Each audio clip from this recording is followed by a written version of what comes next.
Welcome to the Irn Cru podcast, an NFL podcast made in Scotland by NFL lovers. You are listening to the News Crew, and I am your host, Brian, the conscience of Cleveland, Donland. Tonight, we are going to be talking about all the latest news. As the off-season, we are doing our best, but there is actually news. I was making this and I thought we'd be struggling, and when I pulled together the all agenda, there was more to talk about than I thought we would have.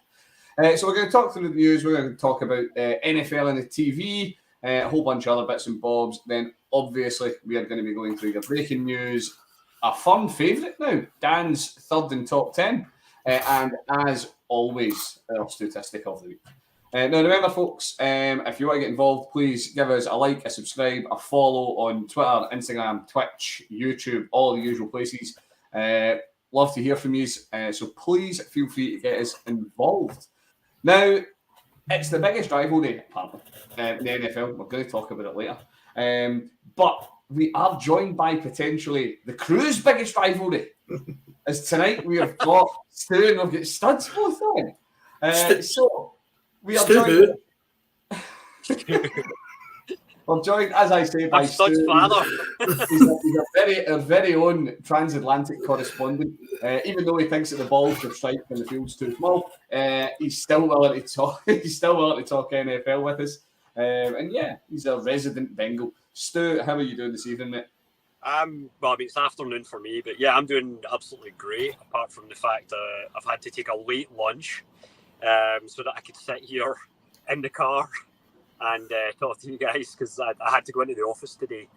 Ladies and gentlemen, appreciate the sacrifice. The sacrifice is willing to make for your listening and viewing pleasure. Not only a late lunch, but he is genuine. For those that are listening and not watching us, he is genuinely sat in the motor. The steering wheel is given as an odd foreground piece. For the studio setup today. Well, and we are also we are joined by a man who loves referees almost as much as his team does. It's Studs. The resident Big Chief, how are you doing? Not bad, mate, not bad. Looking forward to chatting with you boys in honour of the NFL news and what's happening in the States today. Back in your box. You'll have your moment, won't you? Where my home stop today, just with everything that's going on. Well, that is going to be one of our talking points tonight. But, as always, before we get there, we like to get stuck in with a kick-off question. Now, I don't know if any of you boys have been listening to it yet, but The Atlantic have released a really fascinating series of podcasts called The Play Callers. I've not quite worked my way through all of them yet. I'm just about to finish the second one. It's all about the Shanahan coaching tree and how it all kind of spread out for their days in Washington and all the rest of it. But one revelation that came out of it that I found quite interesting was apparently, Sean McVay, amongst many of the other random things he likes to do before kickoff, likes to spend some time genuinely in a dark room standing on his head. Apparently, it's a yoga thing that helps him focus and zen before he steps out to help lead the Rams to some of the many triumphs they've had. I'm saying here as if it's weird. They're a winning team. Is it like a? I've listened to just the first episode of this so far, but the play callers. Is it like a whole thing about visualizing first downs by being upside down? I have absolutely turning the 10 yards on their head. Is that what it is? He's in the dark. He's in the dark. So is it visualizing a first 10 upside down when the stadium's floodlights have failed? Anyway, I think we can all agree it's a bit unusual.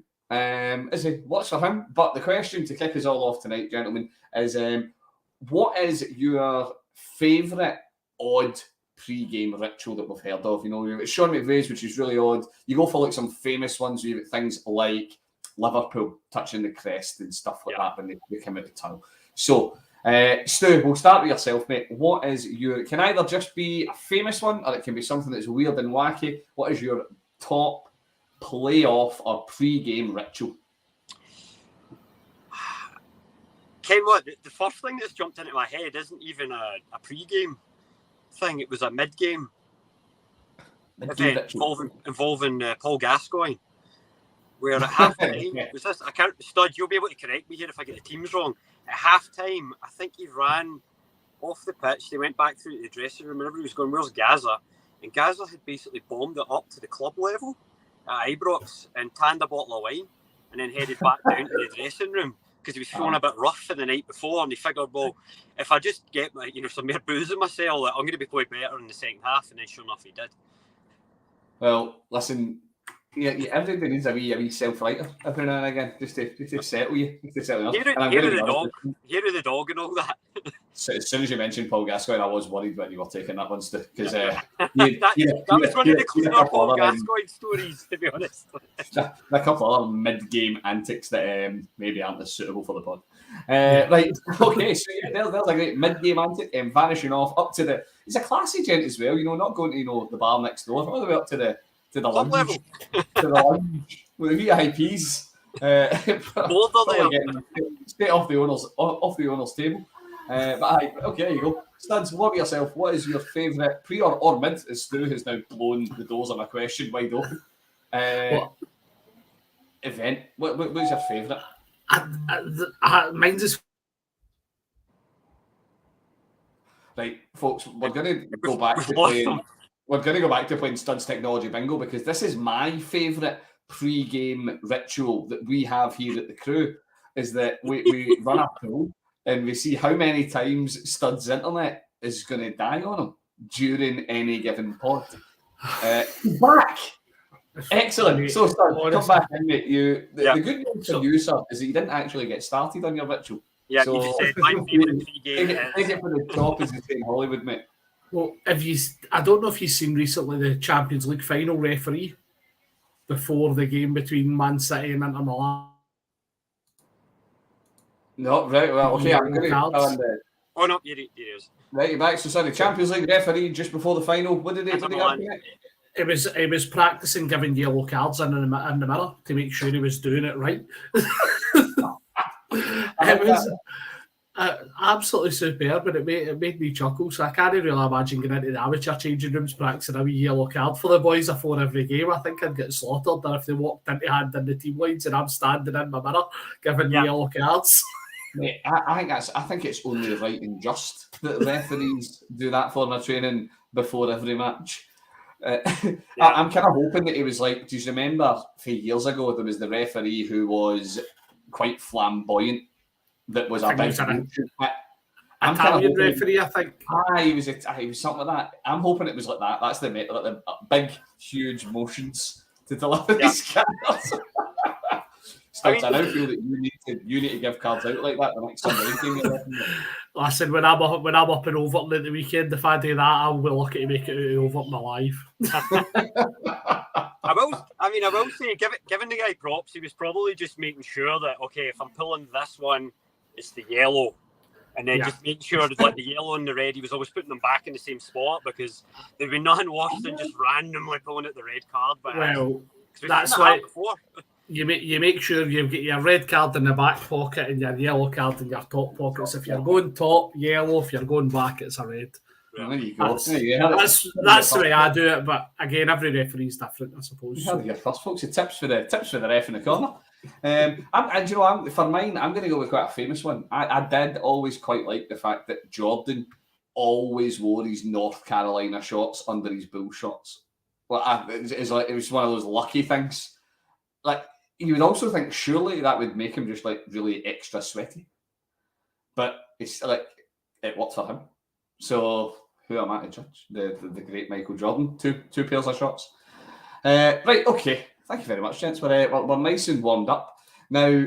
To actually get us going, guys, our first talking point. I'm amending the first talking point slightly.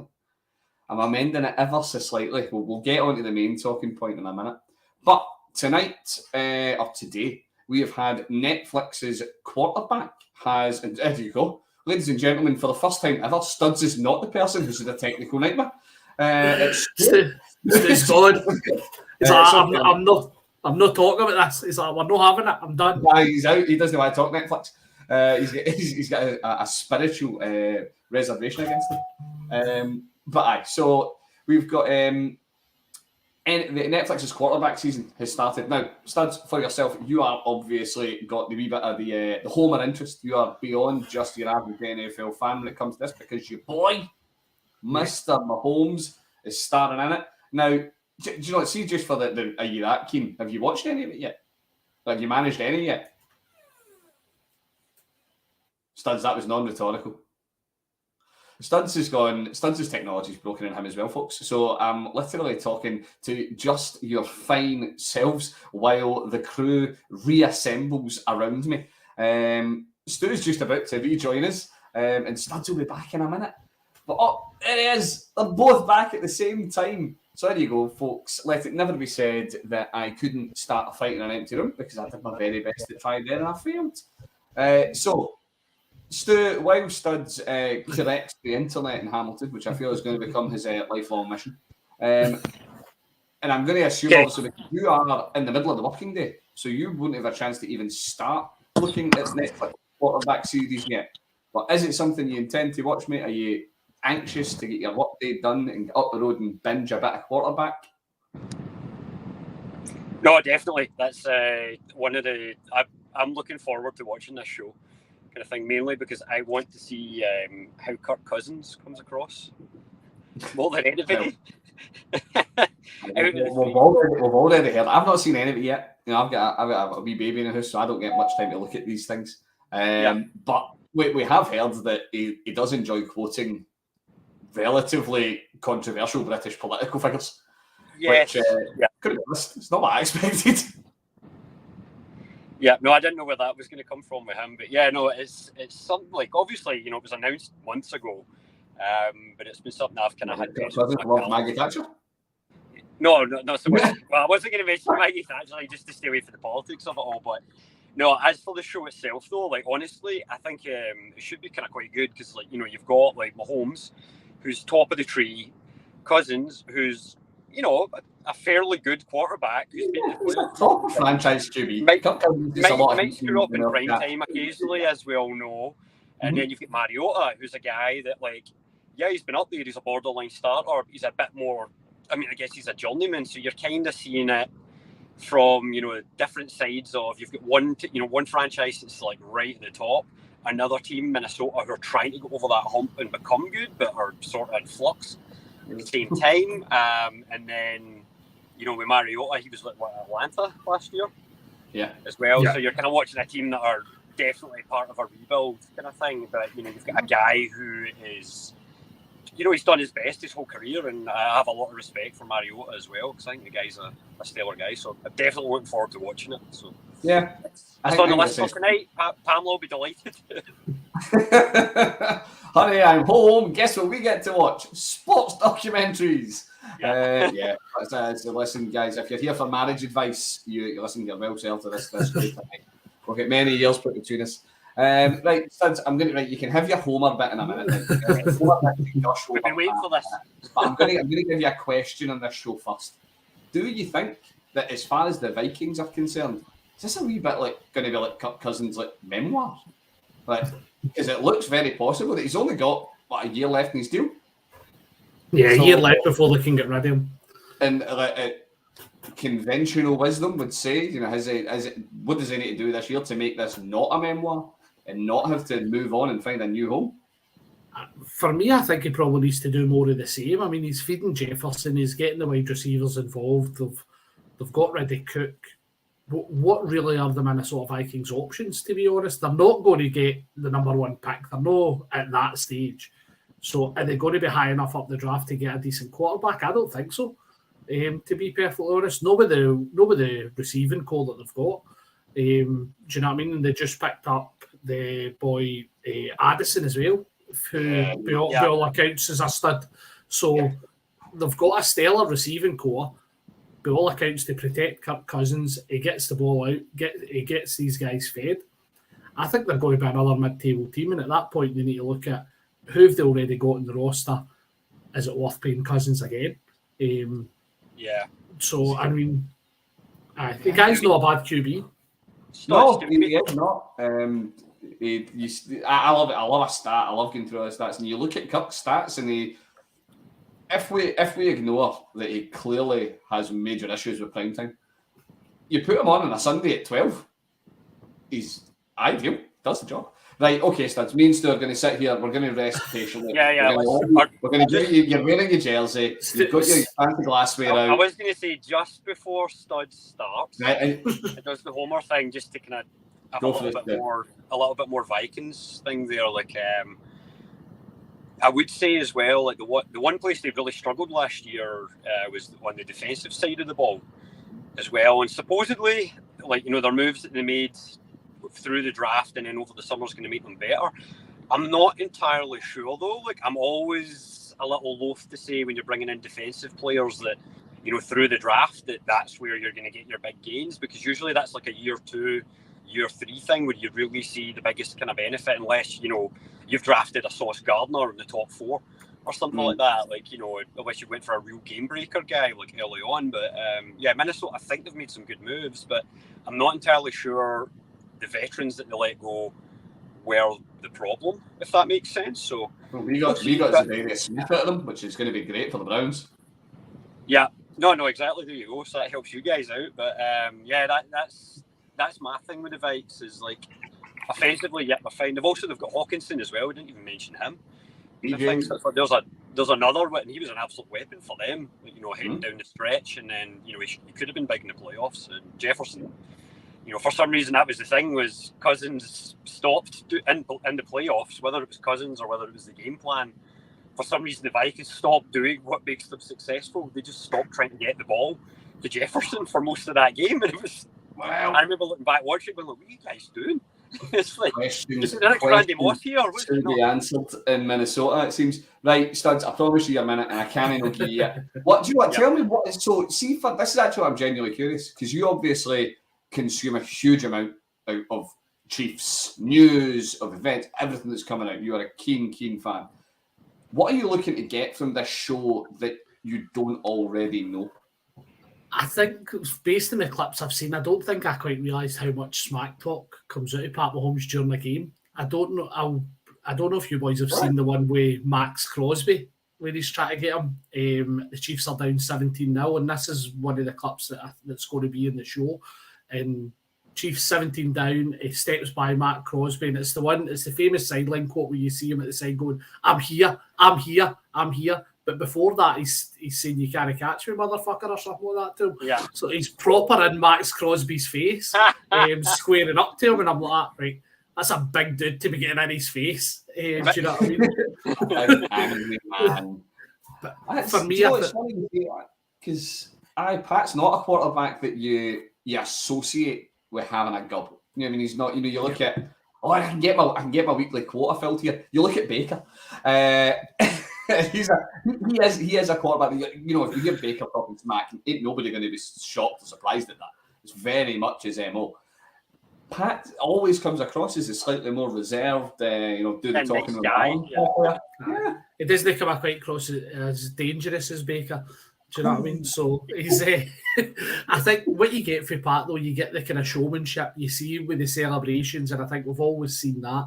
He's very much loves his football. He loves being part of the game. I think he's absolutely loving the fact that he's one of the faces, if not the face of the NFL right now. And I think you see that with all the different things he's involved in. Like, even watching the match with Kelsey, the camaraderie, the banter with the two is just frightening. And when that starts going, it kills other teams. And even in the golf match, that's what happened. That Mahomes and Kelsey started their wind-up, started their banter, and the NBA guys couldn't handle it. Listen, I will never, and I don't think there is ever a universe where I'm going to understand this. Travis Kelsey is so large. How can somebody that's that size? And it's look at the Chiefs last year. They basically had me at wide receiver. How can Kelsey be this open, this consistently? It baffles me. But the pair of them hook up time and time again. If you listen to the New Heights podcast, he gives you wee bits of secrets in there. He's played Call of Duty with MVS and Juju last year, and it came across he's a very good flanker. he just hides round and points people out and lets everybody else do the shoot. So he's to be fair, the old classic, tight end route of I just missed that block. Now I'm going to run and be open. He is a master at those plays. Right, guys, we're going to shift on. So the other big bit of TV news at the moment is Hard Knocks. It's Hard Knock life for Aaron. Not really. But he is going to appear in this summer's Hard Knocks. Now, Hard Knocks was launched in 2000. I was checking this today. I thought Hard Knocks was reasonably new. It's been running for 16 years. So 2001, it is a staple of the off-season. And as we all know, the New York Jets were declared today to be the team that is going to be focusing on them this season. Now, it's no exactly a stunning out there decision from the league to give it to the Jets, given the off-season they've been having in the Rodgers trade and all the rest of it. So my question, and I'm going to come to yourself, Stu, first. Are you happy with that? Are you happy with the Jets, or would you have preferred to see it land somewhere else? And it's worth throwing in at this point that this is the second time the Jets have had it. They were on back in 2010 as well. But does the story merit it? Well, I mean, I would say, I kind of like teams when they have been absolutely abysmal bottom of the pile, like Hard Knocks. So like Detroit last year, that was a good pick. The years the Bengals were picked, those were good picks because we kind of deserved it. It's like usually it's a team who are coming from being absolute dog crap to being good, whereas the Jets, if you look at it from that angle, they actually didn't have the worst year last year. Their defense is amazing. It was just a case of they had no quarterback. However, looking at it from the league's point of view, when your options are, who were the other ones? Washington, who, again, also didn't have a dog crap year. They were only just outside the playoff spots, remember? Who were the other ones? New Orleans Saints. I guess that might have been interesting because of the Kamara angle, but maybe the league went, let's stay away from that. There's too much controversy. And then I forget. The legal team would say no. Who was the third option? I think you had Chicago, the Saints, the Commanders, you had the Jets. I think Detroit were actually as well a potential. Detroit were last year. It might have been nice to see. There's somebody on Twitter, I think it's Chi-Town Paul, you can guess what team he supports, but he's actually kind of touched on who I would have probably liked to have seen in there, because I think I can see quite a lot of similarities between Detroit's season pre-Hard Knocks and Chicago last year going into this season, where there's a lot of hype around Chicago. They got the trade for DJ Moore, they got out of that first pick, Justin Fields' second season. I think, listen, he's saying he's glad Chicago avoided it, but I think Chicago were a ready-made pick. But I think this is actually the first year the NFL's approached all the teams rather than saying, you're doing it. And all the teams have actually said no. The only one that said yes was the Jets owner. Even Robert Saleh and that apparently said no. But the owner went, no, this will be good. It does make sense. I get it. He's wanting to sell more season tickets or whatever. But I mean, he's doing that anyway with Rodgers coming in. But I mean, he's probably doing it as the owners looked at this and went, Rodgers is going to come in here and he's going to win us a Super Bowl or at least the division this first year, which I don't know if I agree with that, but that's his angle. So I totally understand why the owner would say yes, and I totally understand why the league would want the Jets, just because it's Aaron Rodgers. They've never had a chance at having him on Hard Knocks because Green Bay's kind of been Green Bay is Green Bay. Green Bay would have been good to have this year because maybe after Rodgers, here's Jordan Love. Do you think they'll change the intro to the Entourage starting lineup after Aaron Rodgers handed out his demand and they've signed all these players? He's basically brought them in. I still think Rodgers should have demanded the Jets sign Jordan Love just so he can sit behind him in New York as well. I suppose it does show you the bit you're just pointing out, Studs. It shows us very much the difference between an owner's perspective. Because I'll be honest, I'm surprised more owners around the league, and it might well be that the other owners around the league didn't feel they could capitalise on it as heavily as the Jets did. But the difference between how an owner looks at that opportunity and a head coach looks at that opportunity. Well, head coaches, they don't want the drama, they don't want the distraction, they don't want the other in the dressing room with them. But to be fair, you look at the Lions last year, and I don't know, it did them a lot of favours in terms of how they were perceived. They became a media darling, the Lions, last year, and absolutely. Dan Campbell was absolute gold. What was Aidan Hutchinson singing? He did a song, and I forget what it was. Anyway, it was very entertaining. It was hilarious. It was that whole, it won us all over. It was kind of. Yeah, it was kind of like one of those moments when like America's Got Talent or something, when the wee girl goes up, who looks like the wee shy schoolgirl, and she starts singing. You'd expecting just the kind of wee fey voice, and all of a sudden she's singing like Whitney Houston, something that was like that. Except not a good singer, but he was good. Ladies and gentlemen, there you are. You never thought you would hear it, but we have just managed to describe Aidan Hutchinson as a wee girl. Strange. I'll be running for my life. I'll be running for my life right about now. Hey, I not just that, a wee girl who can sing like Whitney. So there you go. That's a compliment. I don't believe Mr. Hutchinson will ever have been paid before. And because we know that he is, of course, an avid listener to the pod, Aidan, you are welcome, mate. Right, okay, folks.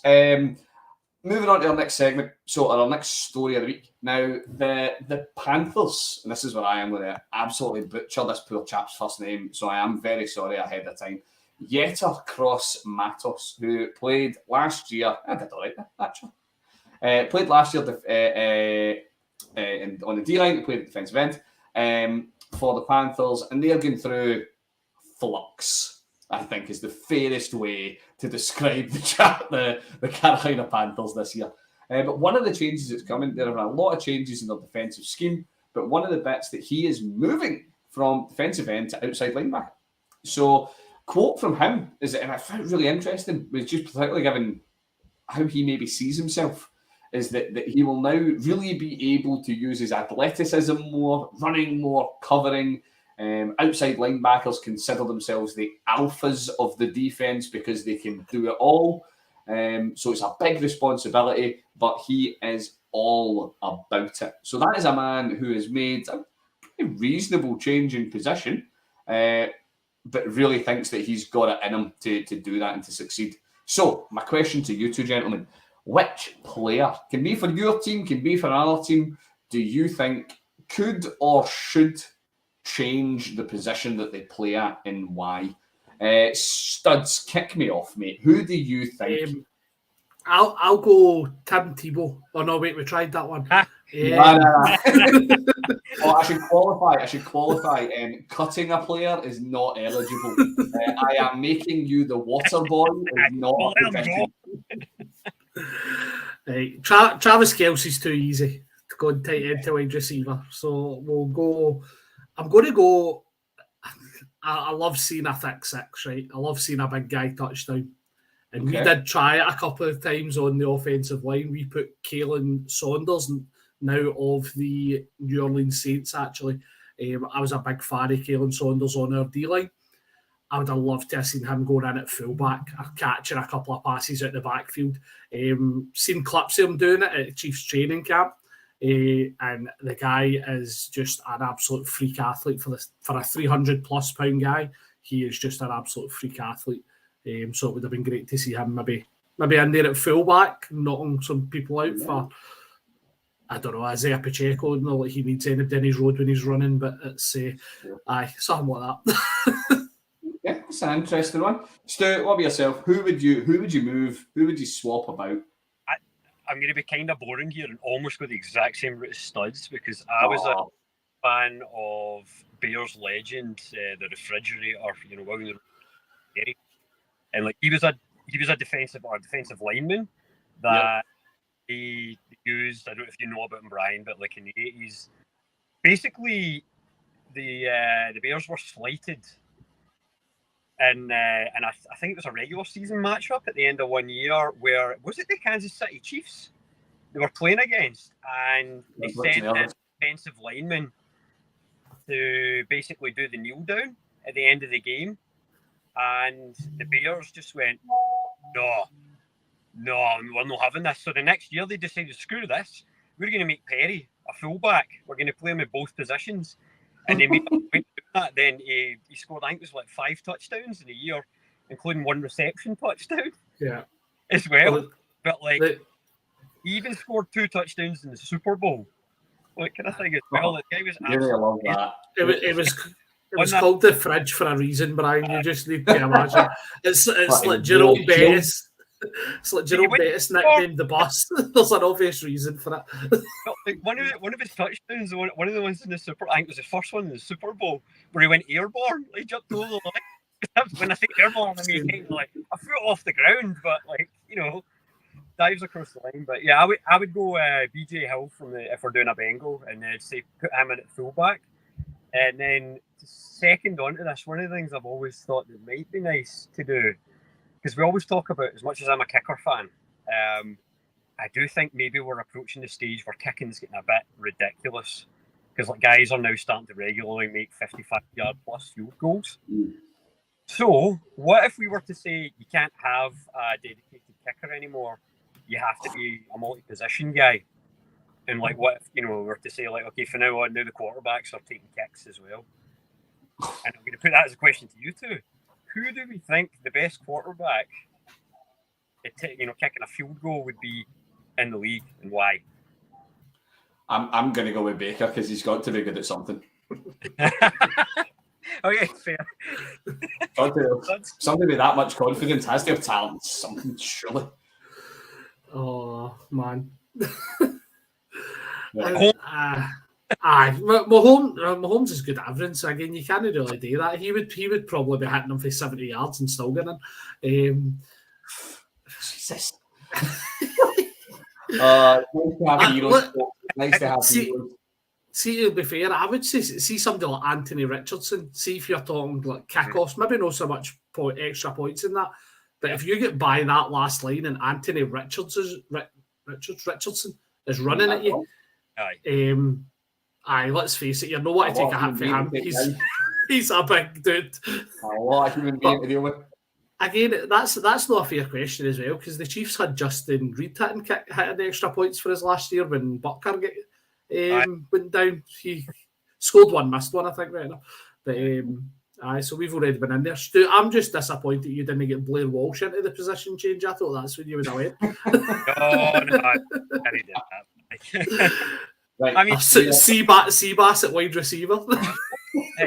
Right, we are going to keep it moving, gentlemen. We are going to keep things shifting on because I don't want Keith to shout at me. So, our next talking point before we hit the news, Joey B. Stu, your boy, Joey has been out in the media again. And to be fair, he's actually been being quite nice and respectful given how this could easily go the other way. Talking about how much he is looking forward to facing off against Pat Mahomes and the Chiefs again. He's very much got his eyes set on yet another championship game. He wants to try and get over that hump and get himself to a Super Bowl through the Chiefs. Is this the biggest, or maybe the most meaningful, to maybe put it another way, rivalry that the NFL has at the minute? Now, we are blessed, ladies and gentlemen, because of course we happen to have a Bengals fan and a Chiefs fan on. Sadly, they are separated by many, many hundreds of miles, so we can't have them of a scrap over it. But failing that, they can fight with their words. So, Stu, you can kick us off with this one, mate. Is this the biggest, the most meaningful rivalry in the NFL at the moment? Well, what I was saying there was Studs does still owe me a trophy. So from the last year. So there is that part of the rivalry to consider as well for the personal rivalry. But in terms of biggest rivalry, I mean, I want to say, to be honest, yes. Like, just in terms of, we've had some really, really good games over the last few years. Like, and some of them have been at that like highest level, which is, we've had the we can play, which is the conference final, because we can't mean the Super Bowl clearly.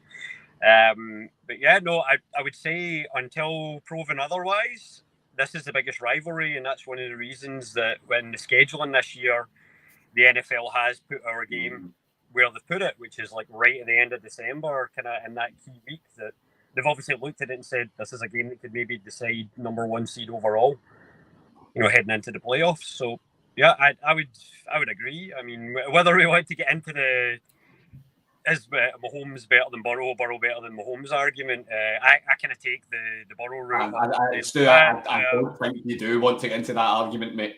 Even as a bit of a neutral, not sure that one will fall your way. Studs, what about yourself, mate? So is it all about the now, though? Like, is that what makes rivalries great? You know, there's no great historical enmity between these two teams. This is very much a modern day thing because they are the two top dogs in the AFC right now. And the AFC, as we know, is by far and away the more competitive side of the NFL. So is it all about who is putting out the best teams today and how they are clashing? Or would you look at things like, you know, going for historical rivalries like the Bears and the Packers? Is that a bigger rivalry? What do you think? See, for me, a rivalry's got to be something where somebody actually gets a chance to win. Do you know what I mean? Yeah. And the Bears Packers, that's just no fair. Do you know what I mean? Is it this year? Is it now?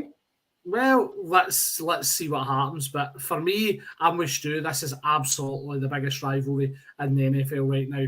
Every game that the Chiefs and Bengals have played over the last 2 seasons has been won by a field goal, including the 2 AFC Championship games.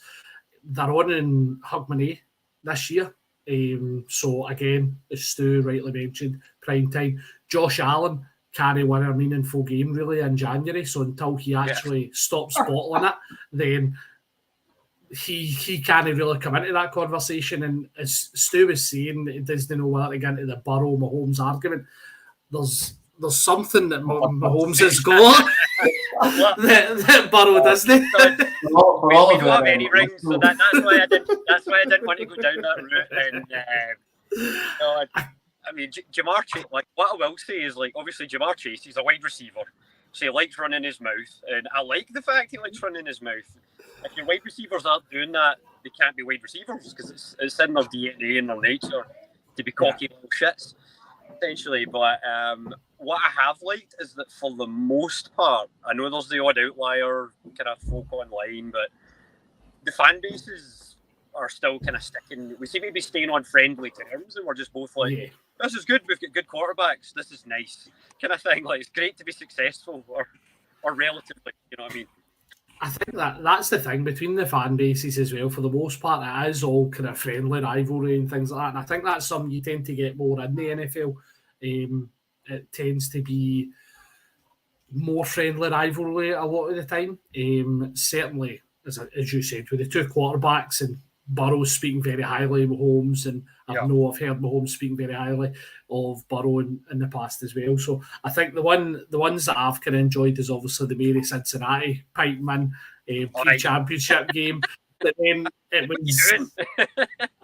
was the video when Orlando Brown signed this year, where he's basically, and we're playing the Chiefs on Hogmanay, and I've got nothing more to say about that one. Right, okay, folks. Well, short corner, a Chiefs fan and the Bengals fan both think they're exceptionally important. So, who saw that one coming?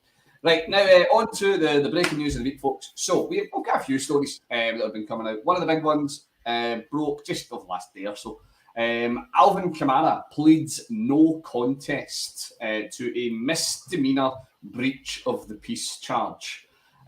So, short version is that the felony, I don't know if it was being labelled as assault or how they were labelling it in the States, but the felony charge he was being facing has been dropped because he's pleaded no contest in a misdemeanor. Winds up with him getting 30 hours of community service, a total of just over 105 grand getting paid out to the victim, plus, before anyone forgets, a $500 court fine. Because that, of course, matters to a man earning as much as he does. Is this the end of it? Right, you get a one line each, gentlemen. Is this the end of it, or is the league still going to kick him into touch for a wee bit of time this year? Stu, go for it. What do you reckon? I don't think it's the end of it. I think there could be a ban. I don't think it's obviously going to be a season long or anything like that now. I think we're now looking in that range of like maybe the 4-game ban or something like that. So I feel like it's not like he was caught gambling. Yeah. Yes. But yeah, don't think it's over and done with yet. Studs over yourself. Do you think the league are going to look at it and say, "Nah, the Colts have got this one in hand," or are they still going to be doling out some of their own fresh justice? No, I think the league's going to get involved. They do have a habit of getting involved in violent incidents, shall we say, and albeit they do seem to be more lenient with them than, as you mentioned, gambling, for example. But I think the league gets involved. I think they're probably talking maybe 6-game ban for him, something similar to what Zeke got at the Cowboys, and then that'll be the end of it, unfortunately. So, yeah. Right. Well, it is interesting. It's far be it for me to moralise on how American society views its celebrities and how the league treats them, but it seems a bit odd. Right now, I couldn't believe this when I seen it, and it might just be. Well, I couldn't believe it when I seen it, and then I took a step back and I remembered how cutthroat professional sport is.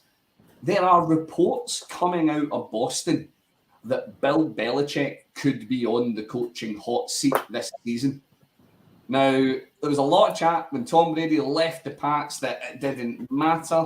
It was Bill's show and Bill would keep the good times rolling. Tom left, won a Super Bowl, and the Patriots have been an absolute mediocre mess since. And I think I'm maybe being kind to mediocre messes. What do we think? Is Bill potentially staring down the barrel if they have yet another poor season? Studs, you can take us in this one, mate. What do you think? I think obviously what he's done in the New England area is unprecedented, to say the least. So it is going to buy him a large bit of goodwill after seeing seasons with Cam Newton and then last season's utter whatever that was with Matt Patricia and Joe Judge at the helm of offensive coordinators. I think the fans' patience may be running thin. I was like you, shocked when I first seen it, and then when I actually thought, wait a minute, they've not had 3 or 4 great seasons. Even Tom's last season, yeah, they kind of got to the playoffs, went out at home to the Titans. It certainly wasn't vintage. So the year they made the playoffs with Mac, they went out with a whimper to Buffalo. So they've been, if they're getting in the playoffs, they're scraping him. And then I can see why he'd be on the hot seat, but I wouldn't put too much faith in it. It'd need to be an absolute horror show for it to happen. Stu, what about yourself, mate? So, do you think Bill gets to ride out last season, basically say, look, it wasn't my fault, my play callers were doing a terrible, terrible job, or at the end of the day, he is at the top of the tree. So, he appointed these guys. He decided that they get to do the play calling. It's on him to step in when it starts going badly, and let's not kid ourselves on here. It was no big shock to anybody how badly that season went for the Pats. What do you think, Chief? Yeah, I mean, I think that, like, to be honest, probably, I wouldn't say he'll get fired after this season, but I think maybe he's got 2 years left where if this year doesn't go well, or if they don't improve this year, and then the year after that, if they don't do well, then he might be in trouble. Because I think what happened last year with Patricia, that seemed to be a stage of it looked like a coach who felt they were infallible, and it's like, I could just stick Matt Patricia. I want to give a job to my buddy, and I'm just going to stick him in this role, and it doesn't matter who I put in there. We're going to be successful enough. And they were not. They were absolutely horrible on offense. They're still a great defensive team, though. So, I mean, we'll see how it goes going into this year. The only other point I would have on this, though, is, and I mean, I guess it's slightly different this time. The Patriots, under Belichick, they basically had 2 dynasties. And we were kind of talking about this in the Gridiron chat the other day, like just between the few of us, and I was kind of pointing out that they won 3 Super Bowls early in the Brady years, then there was a 10-year gap, then they did it again. So, I mean, we're now sort of in that window of, well, they should be starting to see success again if this is building on it. Well, it could be. It's a bold hot take, ladies and gents. You heard it here first. Bill works on a schedule. He takes 3 to 4 years off, then he dominates the league again. Stranger things have happened.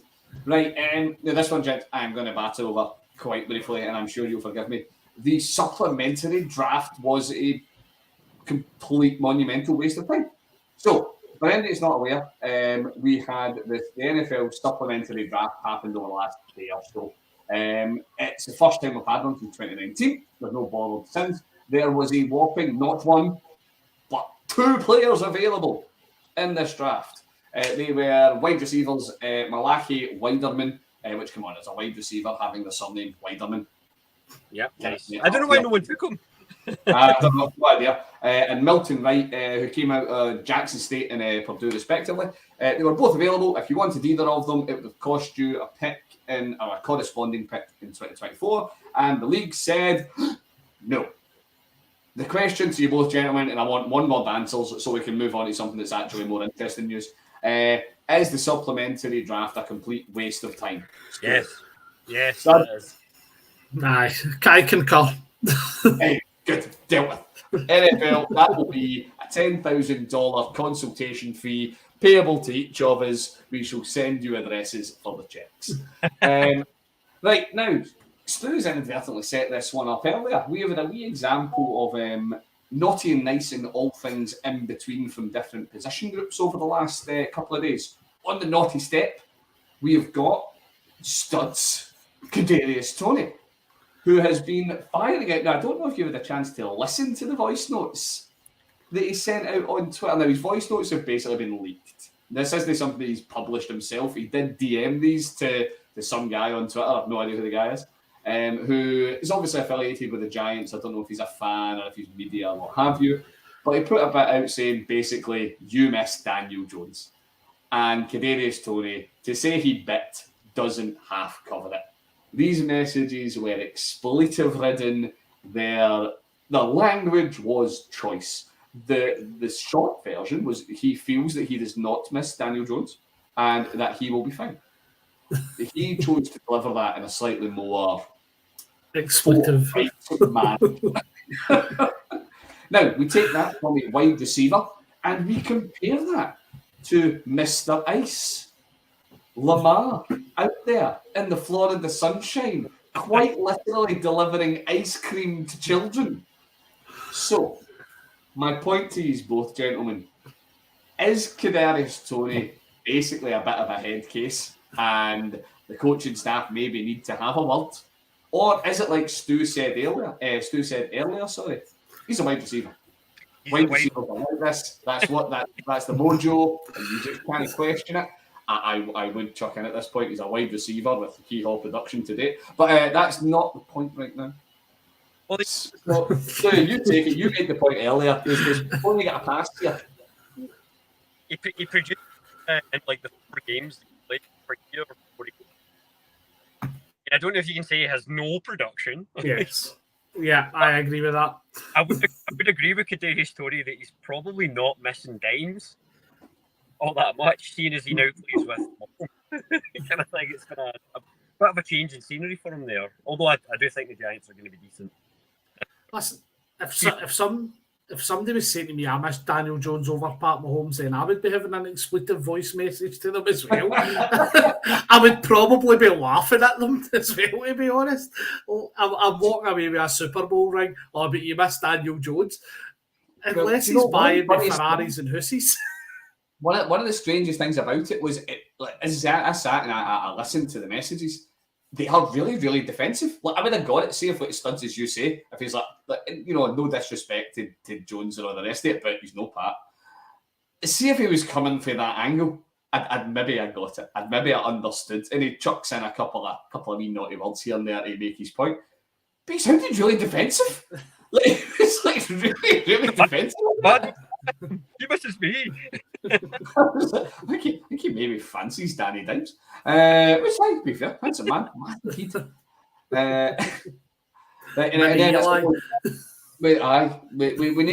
give a wee bit of credit to Lamar. That is, as he genuinely was out in Florida buying ice cream for wings. Surely that is the exact type of behaviour you want from the face of your franchise. That's exact newspaper. All depends on how you spin it. We've seen society these days. A man buying sweets for Wayne's could be spun anyway. So, I was about to ask how you could turn buying ice cream for hot and tired children into a negative, and I was going to not ask the question. Never mind, though. Thank you very much for that. No, listen, in all seriousness, it was great to see Lamar doing that. So I do think, and listening to previous interviews for Lamar, I think he does come across very well. He does come across very much as a people person and want to get involved in society. So hats off to him. Right. I know that'll hurt you, Brian, but hats off to him. Listen, do you know, honestly, I've got a lot of time for Lamar. I think he is criminal. That's why I deliberately didn't bring him up in our segment of players that should play at other positions and say Lamar should try playing quarterback. I'm back him as a player. I think he's immensely talented. And I said this, as I'm sure everybody can imagine that's listening, there's all sorts of chat that goes on in the background about this. One of the first things I said when I seen the story is Lamar's got lots of previous for things like this. He is really one that's quite big about being out in his community, particularly with kids. I'm sure his, I could be totally wrong with this. Somebody can correct me on Twitter. I'm sure one of his My Cause, My Cleats is a children's charity. I'm sure it is. But at any rate, he's all about it. I've got a lot of respect for him. I think he's I was about to say criminally underrated. I'm not sure how you criminally underrate somebody that won the MVP. But by God, he is. Right, okay, folks, that wraps up the news. It is the off season. We've more to talk about than I thought we did, but we are at the end for this week. So it is that time again, ladies and gentlemen, where it is time for Dan's. Although Dan's not with us, we decided that it was only right to finally give Dan a night off. But it is time for Dan's third and top 10. And frankly, after the last time I did it and I was utterly pathetic, I've decided that it's far easier to ask the question than to answer it. So it's going to be on me this week to ask the question to Stu and Studs. Now, I am kind of leaning on Keith's example for last week, where we were looking at quarterbacks and some of the stats that he was looking at, number of interceptions that they'd thrown last week. What I want to know, gentlemen, is who are the top 10 safest pair of hands the NFL has ever seen. Now, to qualify, we are talking exclusively about the wide receivers with the highest catch percentage with a minimum of 200 receptions. And I'll tell you this as well, of the 10 of them, there are one who may or may not play this year, and then only two who are a wee bit older. The rest of the guys are current players. So 7 of the 10 are current starters for one team or another in the league. So does anybody want to jump in and try and go for one off the top? I think they can get the highest catch percentage, minimum 200 receptions. Right. What do you think? I'll let the youngest go first, right? Go on, Stu. I'm going to go for one of the older ones, and just see if I can get Larry Fitzgerald. Nope. He is not. He is not there. No, I am not as good at this as Keith is. So sadly, I don't have the big, massive list in front of me that goes back to the 87th most. I very literally only get the top something. But Larry Fitzgerald is not on the list. Studs, on you go, mate. I'm going to go for an older one as well. I'm going to go Randy Moss. Nope, he is not there either. I like that you and I immediately both go for the because there's only two. I will qualify when I'm saying older players. One of these players retired in 2015, and the other, to be fair, only retired in 2021. So the other one retired, walked off at half time against the Jets. Is that what you're saying? I basically mean there was no currently playing. Is that Antonio Brown? One of the players did play last year, but there's a big couple of question marks about whether or not they will play this year. Right, so you want to crack at it? Is he an ex-Bengal? What did you say? Is he an ex-Bengal? I can't think if he did play for the Bengals. I can check. No AJ then, because that's where I was going with that. Of those 3 players, none of them played in the Bengals. But come on, let's go. 10 of them. Right, Antonio Brown. Are names you know. They are names that you know. I'll tell you that right now. Antonio Brown. AB is not on the list. Damn it. Justin Jefferson. No, he might We're so be good at just off the bottom. Just off the T. bottom. Higgins. No, stop naming big. Cooper Cup. That one, he's no there either.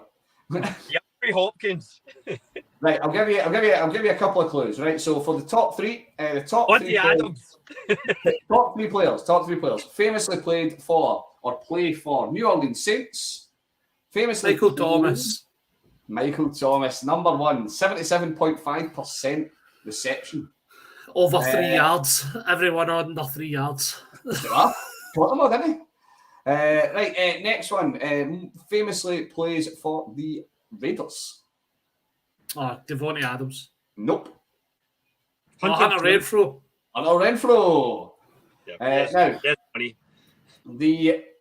on his day when he's healthy, winner recently of the Triple Crown Cooper Cup. That's it. Oh, my internet froze. I did say Cooper Cup in my background. We'll give you Cup. Right, tell you what, here's my oblique hint for this one. It is somebody who, we've had one in on the chat. Sadly, Jason Witten. Sadly, that is incorrect. It's a good guess, but he's not there. One of the most frustrating players to have in fantasy because he is either going to score 77 points in one game or none. Oh, Tyler Lockett.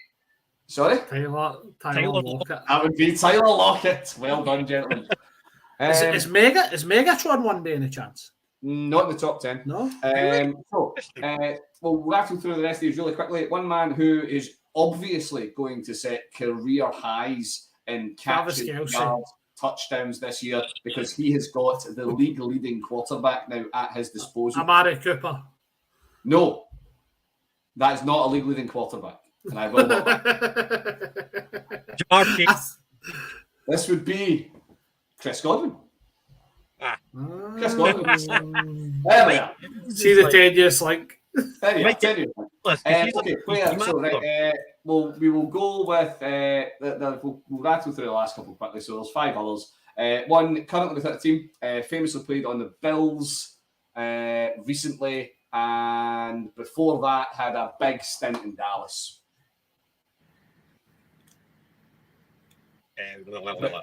He's got fabulous red hair. Cole Beasley. Oh, Cole Beasley. I was going to say, you should have said anti-vax. And I would have gone. Cole Beasley. Right, this one, wee bit of time before me, this guy. So he retired in 2015. Retired at the St. Louis Rams. His initials are WW. I'll give you that one. So it wouldn't help me and it might help you too, gents. Spells at Denver, spells with the Pats, spells with the Finns. Studs, we should know this one. Should know this one. Says the guy who wouldn't know it. Back in the day. Oh, where's Welker? Yeah, Welker. Yeah, Well done. I can remember his name. I was thinking, I've drafted him. It was Pats and Broncos. Pats Broncos. Yep. Right. Last one. Last one who's not currently playing in the league. Retired in 2021 with the Commanders. Before that, a couple of years in Tennessee, and then 4 years prior to that in Tampa Bay. I'll give you the initials again. A-H. Adam Humphries. Humphries. Can't believe he's retired. I thought he was only like 24 or something. He's younger, I could be wrong. His stats end in 2021, so I am reading into that as it might be incorrect. Right, then to the last really quickly. He is a man that sadly has left your glorious team this off-season. Tyreek Hill. Oh no, that's off-season. Juju Smith-Schuster comes in at 9 with a 70.1% completion rate. Then the first man who is in the top 10 under 70%, who has, as I just quickly try and double check this to make sure that he did make that move, and I'm not losing my mind. He absolutely did. He was dragged against his will to New York this off-season. To the Jets. To play with his best friend, Aaron. Oh, Randall Cobb. Randall Cobb. Okay. There we are. With I was like, yes. I'm like, can't be right. Randall Cobb, 69.8%. There you are. So those, ladies and gentlemen, were the safest hands that the league has or has had. And unshockingly, more or less all of them are slot receivers. Because they all catch balls at 3 yards. Chase isn't likely to make that list anytime soon, Stu. Right, okay, folks, we are drawing to the end of the pod. Stu, do you have everyone's favourite segment, the Stu-tistic of the week? What have you got for me, mate? I do indeed. The Stu-tistic of the week is actually grounded in science this time. Woofed. There's been a few studies done on this through the years, but the most recent one I was able to drag up. It comes back from a few years ago, so maybe it's changed a little bit, but I doubt it. It came from 2018 and it was carried out at Dartmouth College by, I need to get the name here so I'll make sure I get it correct. The author is Michael C. Herron, who's a professor of government and chair in the programme in quantitative social science.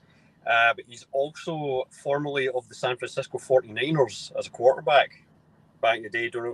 I don't actually recognise the name Michael C. Herron, so sorry, but he's a big deal in the education system now. But anywho, the result of his study was into which birth month is most likely to produce NFL players.